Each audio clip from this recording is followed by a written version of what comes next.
The phone buzzed on the kitchen counter, its screen glowing in the dim light of our apartment. I glanced over, expecting a mundane notification, but the words staring back at me sliced through my chest like a jagged blade. "Don't worry, Mom. Once he pays everything off, I'm set." My fiancée, Elise, had sent it to me by mistake, meant for her mother. And in that moment, the life we'd built together crumbled into ash. Elise and I had been together for 3 years, engaged for 6 months.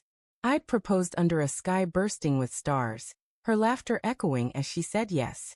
She was my everything, vibrant, witty, the kind of woman who made every room feel warmer. We were saving for a house, planning a wedding, dreaming of kids. I worked overtime at the warehouse, pouring every cent into our future, while she handled the budget, her smile assuring me we were on track. But there were cracks I'd ignored. She'd grown distant, her phone always angled away, her excuses for late nights at work too smooth. I chalked it up to stress, to wedding jitters, to my own paranoia. Love blinds you like that. The text wasn't the first red flag, but it was the loudest. Last month, I'd found a receipt for a dinner I hadn't attended. $200 at a place we'd never been. She laughed it off, said it was a client meeting.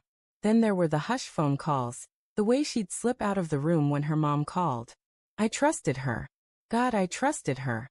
But that text, those cold, calculated words, ripped the veil off. Once he pays everything off. What was I to her? A means to an end? A paycheck? I sat on the couch, staring at the message, my pulse hammering in my ears. The apartment felt too small, the walls closing in. I scrolled through our texts, searching for clues, my hands trembling. There, buried in the mundane, was another misfire from a week ago. "He's clueless, Mom.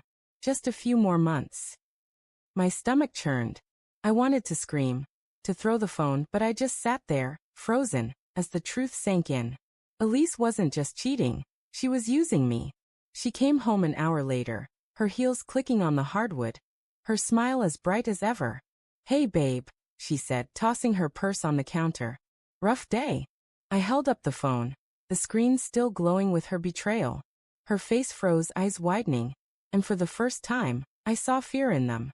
"What is this, Elise?" My voice was low, barely containing the storm inside me. She stammered, her hands fluttering like trapped birds.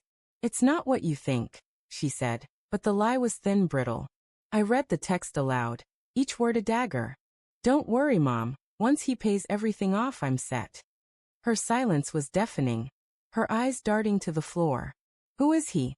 I demanded, my voice breaking. "Who are you leaving me for once I've paid for your life?" The confrontation unraveled her. She sank into a chair, tears streaming, but they felt rehearsed. She admitted there was someone else, a coworker, someone with better prospects. She'd been planning to leave once our joint account covered her debts, once I'd set her up. Every late night, every secret call, every dollar I'd sweated for. It was all part of her escape plan. "I didn't mean to hurt you," she sobbed, but the words were hollow. I wasn't her love. I was her stepping stone. I didn't yell. I didn't break anything.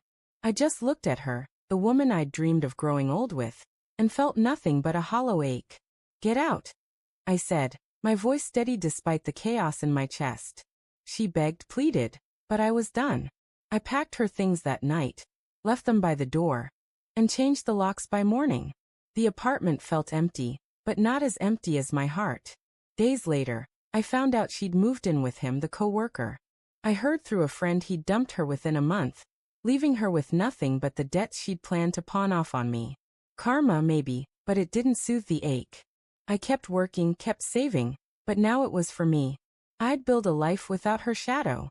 Sometimes, late at night, I see her face in my mind, her smile, her lies, and wonder how I missed it. Love makes you a fool, but betrayal makes you wise. I'll never be that blind again.